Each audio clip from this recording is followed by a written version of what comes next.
Դեկտեմբերի 8, 2020-ին Պանարմենիայի եթերում կցուցադրվի վերջին զանգի 238-րդ սերիան, որը խոստանում է դառնալ պատմության ամենաէմոցիոնալ կետերից մեկը։ Դպրոցում արված սիրո խոստովանությունն ու մատանի նվիրելը ոչ միայն ռոմանտիկ պահ է, այլ նաև վճռորոշ քայլ, որը բացում է հերոսների խորքային ապրումները։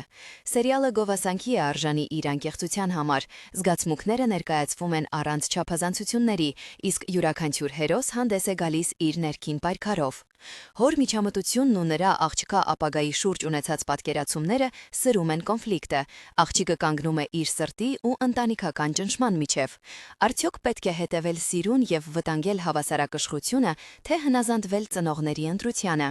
Սերիալը կարողանում է պահպանել դրամայի եւ նուրբ ռոմանտիկայի իր յուրահատուկ համադրությունը, ինչի շնորհիվ վերջին զանգիը շարունակում է հմայել ու տպավորել դիտողին։